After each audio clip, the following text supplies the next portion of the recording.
Come on, bitch, let's go.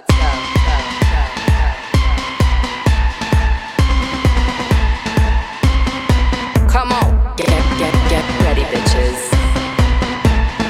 You haven't seen nothing yet. Come on. Valentino, Versace, Lamborghini, Bugatti. I got money to burn. I'm single and I'm naughty. Come on. Tiffany's, Cartier, Gucci, Armani. Come on. Break out your black card, boys. It's time to party. Come on. I've got more carrots than Bugs Bunny. I was going down memory lane thinking about my time with Paul Nassif on Real Housewives of Beverly Hills, because I don't know if you guys know this, but Paul and I actually became pretty tight when we were on the show together, because Paul, I think, saw me as a no nonsense, cut through the crap kind of person, and he related to that. Paul was pretty abrupt, with people, and, he wasn't everybody's cup of tea. It was shocking to me at the end of season 2 that Adrian Malouf and him start to kind of fall apart behind the scenes. And in season 3, we see that implode by the end of the season. I think partially agitated by a few things. Number one, Adrian was really, I think, upset with how much Paul Nassif liked the limelight. And she was sort of surprised by it. Like, he was just a ham on camera all the time. Here it is, her moment. And Adrian's pretty understated. And Paul was always trying to be like the character with the shtick and all this stuff. And I think that annoyed Adrian. And then I also feel like Adrian, in a way, did the show a little bit for Paul, because she, at this time, really loved him. And he had a practice that wasn't nearly as established as it's come to be from all of his television appearances. So she was trying to get his practice attention to help the family, obviously. And I think Paul appreciated that. But then he kind of,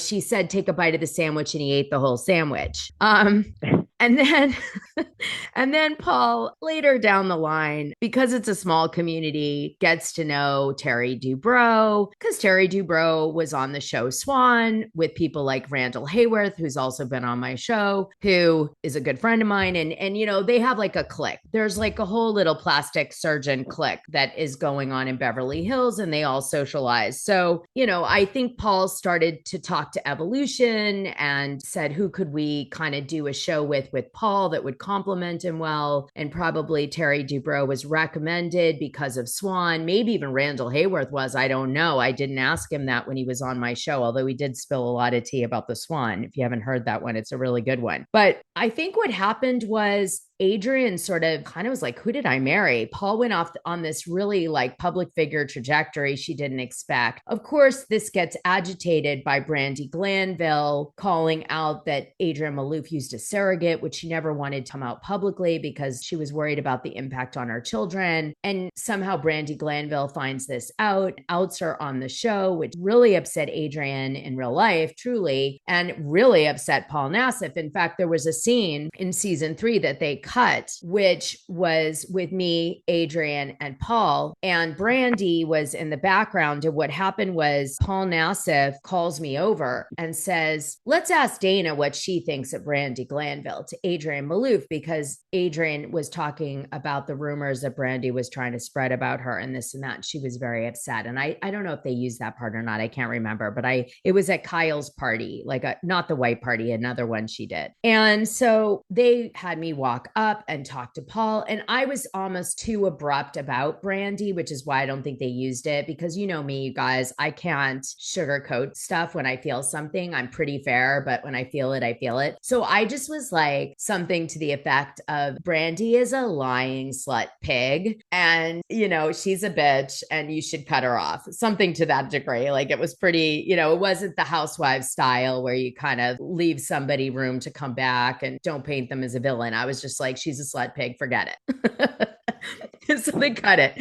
But that was what happened. Anyway, I was kind of going down my memory lane with Paul Nassif, and I was remembering, he was really fun at the reunion and all this stuff. And I said, you know what? I'm going to go back and watch early seasons of Botched. And I kind of feel like that show is a show that I've never gotten any tea about. And I was like, God, in all these years, I have no tea on Botched. It's so weird. So I started kind of going down the rabbit hole of Botched. And I came upon this clip. Here's the clip from Luxuria I'm referring to. Like less pornified. I feel like myself. Try hard, scene 3 beta, take 2. I'm definitely ready to exit porn. So after this last video I'm in, I just want to be done. Yeah. My threesome of doctors properly gangbanged me and gave me just a perfect outcome. So you're happy with it? I'm happy. My goodness me, that last couple of minutes, my loves. Time for a brow lift. I just don't have any words for today's episode, my lovelies. I feel like I've said everything I want to say during this episode so far. Okay, I just want to say though, whenever a trans person's journey is involved on any of these shows, it is always painted as the most extreme, journey that one can undertake. It is a pretty intense journey to be trans. Anyone trans in the audience here will understand exactly what I mean when I say that. I do, however, feel like at the end there, Kimber's nostril was botched. I do feel like it was botched on Botched. I feel like we watched Dr. Paul Nassif botch someone, I'm going to have to look up Kimber after this because I need to know what happened with the nostrils there. So what was really astonishing about what this creator says is that she says that this literal groundbreaking award-winning porn star, Kimber James, has been botched on Botched. And this really struck me, which made me reach out to Kimber James to try to find out her story because I thought, my gosh, this girl is so interesting. She's on the first episode of Botch, one of the top, still to this day, watch shows in the country. She's trans, and so she must have broken through a lot of ceilings in the porn industry. Like the stories this woman can tell must be amazing. So I was like, let's get Kimber on the show. I reached out. I was blessed enough to have her answer. And she's going to join us today. Come on, bitch, let's go.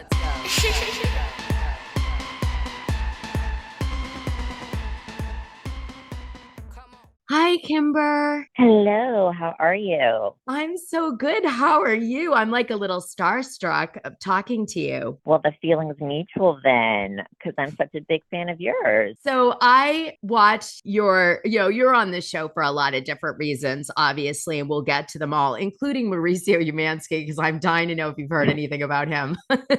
Just say. Oh, yes. So, yeah. So I guess what I wanted to do is, first of all, I wanted to tell you that I watched season 1, episode 1 of Botched. I have a lot of thoughts on that, but I'd like you to first off talk about the origin story of Botched from a cast member's perspective. Can you tell me, how did you get casted on that? And, was there a contracts, money? What was the story with that? So I had just hired this new publicist. I was getting ready to re-enter the business. I had had my reassignment surgery about a year before. So I had pre-shot a ton of content from my site to last me the year. So I hired her to kind of build things up in preparation for that relaunch. In the midst of that, she found out about a casting for some plastic surgery show. And that's really all we had. I went to the casting and they asked me a few questions about my past surgeries, if I wanted to have anything more, what would I do, and just my experiences with each surgery. And then within, I'd say an hour, I got an email requesting for me to come back in for a second interview. And I think after that, I was talking directly to production and we basically started filming right away. Who was the production company? It was Evolution. So it's the same one as Real Housewives of Orange County and Beverly Hills. Yes, it is. I know them well. And did they offer you a contract, do you recall, or any pay to do this show yet? Or did you even know it was going to air? Or did you think it was a pilot? I had no idea how they were structuring the show. I don't think that they knew. So it was kind of, pardon the pun with Evolution, the production company, but it was evolving as we went. Like they were coming up with the name of the show as we went on. There was like no budget, but I don't remember if I signed a contract or not, but I definitely didn't get paid. I did get paid $1,000, I think, for the reunion. But that was because it was added on after the fact because the show did so well. So it was kind of like they couldn't include it in the first season, so they had to pay me something. Well, I think your episode was very popular, to say it to you. I mean, I wasn't a big Botched watcher, and I remember your episode because of the baby robe you put on. The baby robe. Yes, I remember. Okay, so there's a scene where Kimber is, she's telling us a little bit about herself. And she's like, I don't know if I'm going to have a baby or not someday, but I love baby stuff. And so I'm going to buy it in case it goes out of stock or like it isn't as good as the old days. And she's in a baby store, although she has no baby. And she's walking around with a friend who's got like this cheetah jacket on. And then all of a sudden, Kimber sees this really cute, soft pink baby robe that's like for, I don't know, maybe like 1-year-old. And she actually is so small. You're so small, Kimber, that you put the robe on and it fits your frame and just looks like a little baby doll dress. It's like it actually looked all right. Your big boobs were sticking out of it. I actually did that. I had this ex-boyfriend. He had a 4-year-old, and we were getting dressed really quickly to go get coffee in the morning. And I picked up her shirt instead of mine, and it fit. Oh my God. I blew it up, so she could never wear it again, but it did fit. If you would have never known the wiser. Wow. So who knew you started that trend? Anyway, so when we end up seeing you, Kimber, go into Paul Nassif's office, and why don't you say what you were looking for everybody? When we were filming, I ended up doing more than I initially had gone in for. So I think when I was casting, I had said that I wanted to get a labiaplasty because I wanted it to be tweaked a little bit. I had already had one before and I had a look I was going for. So I wanted to achieve that look. And then I wanted to reduce my implants. I was 1,200 cc's. I was a G. I mean, I was massive. And then I had talked about that I had had a very long journey with my nose. Actually, funny enough, every housewife husband that's a plastic surgeon has operated on me. So Lenny operated on me when I was 16. And that was my first nose job, which was botched. And that's what led to every single other surgery I had on my nose was to correct his mistake. So I had reached the point I was pretty much fine with the look. If I really wanted to, I would tweak it here or there. Who got the nose the best out of everybody that you used on the nose? So it was a doctor that was not on a show at all. He was in San Francisco and he's retired now. Wow. I should have not done it on the show, to be honest. So tell us about that. Like, how did they convince you to get more surgeries? That's interesting to me. So they wanted everyone still in the room regardless, like all the doctors, just to have a conversation. But basically he said those little tweaks would be no issue and he could do it. I was like, well, okay. Like he was saying he wasn't going to have to break my septum and just a cartilage from my rib and we were good to go. But he kept overcorrecting. So it led me on another journey with him. Well, that's interesting because on the show, they say they're taking it from your earlobe to fix the nose. And it sounds like later they changed their mind and went to your rib cage, but they didn't show that part on the show. Well, they ended up taking from my rib because all of my other surgeries previously, they had taken cartilage from both my ears and it had gotten to the point where there was no more, like they couldn't take anymore. So they had to go through the rib. So did production kind of egg you on to get more surgeries as part of the storyline? Like, or how do they incentivize you to want to do more surgeries? You're like, oh, well, it's free. Why not? Or what? They didn't really try to do more, but the more that I had to complain about or had like a little fun story to go with it, like a labiaplasty, the more they wanted to hear. But yeah, I don't feel like I was I was convinced by Paul to fix the mistake. I wouldn't say that I was like convinced by production. Okay, got it. All right. So it wasn't like you were incentivized to do more Do more. surgery. Yeah. Okay, got it. Okay. No, Although I free guess, is pretty I guess, convincing. well, it would be incentivized more like if, let's say, it was paying for it, and then the more I did it once, then the less money it would be, because then I wouldn't have to pay for anesthesia to go back under and do them separately. Did you have to pay anything towards your surgeries on Botched? Think so. Okay. All right. That's good. And Jeez. No, not the surgery, no. Yeah, because what was really shocking to me was that some people considered your nose that Paul Nassif did as a botched job on Botched. How do you feel about that? They would be correct. So what happened? So by the time we stopped filming the actual season, he kept overcorrecting. So by the time we finished filming completely, I think he had operated twice more. And then after we were done filming, he did it again. So by the time I went to the reunion, that was like the results of the last one that he had done. And I think it was only a month prior. So basically at that point, he had to start from scratch, or he had to break my septum at that point. So do a full-on nose job rather than hip correction or something. But no, I mean, there was stents in my nose after the first one. And then they went to remove the stents and they couldn't find them. They never found them. Oh, God. We don't know where they went. No. So then they numbed my nose. I went in. They're looking with a light. They can't find it. So it's just, yeah. God, we need to show Botched on Botched. Botched on Botched. Okay, so tell me, did any other issues come up with surgeries or just the nose job that Paul Nassif did? My breast. So like Harry put in this mesh lining around the whole pocket because I was so enlarged and I was so small. I already had no tissue, but like my skin was just so stretched out. And I wanted to go as small as I could without getting a lift. So it wasn't like he could just cut the skin and try to shrink the pocket. So I had two choices. I could either get cadaver skin and tissue to line the pocket, or I could get mesh, which would create new tissue from my own body.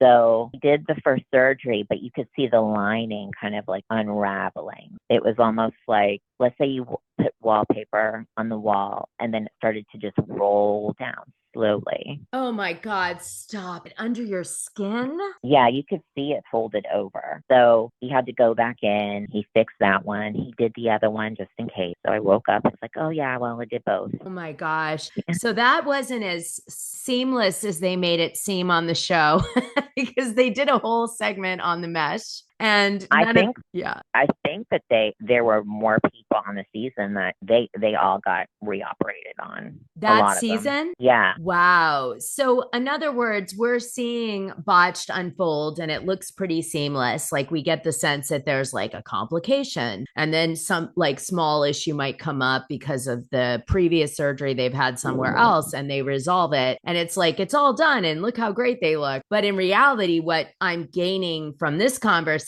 is that they may redo someone's surgery and we don't know that a few times. They may go in and there might be a problem or a complication we didn't hear about on the show. So they're not exactly showing the true journey of a person in every case that has been botched and been corrected by Terry Dubrow and Paul Nassif. Well, you know how reality TV works. Nothing is what it seems. Yes, I do. I do know.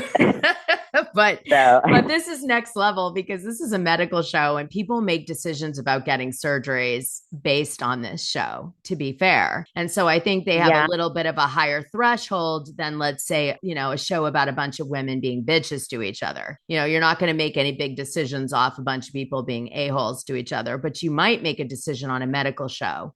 Like it should have a different level of integrity. You know what I'm saying? I hear what you're saying, but it is formatted the same way that from what I've heard you say about housewife shows, where you are put in a room, they're saying, okay, well, talk about this, this, and this, and you go from there. So it's in the whole process of filming, nothing is exactly natural. So even the office that we were meeting in was actually set across the hall from Paul's office. It was not Paul's office. So I didn't know that.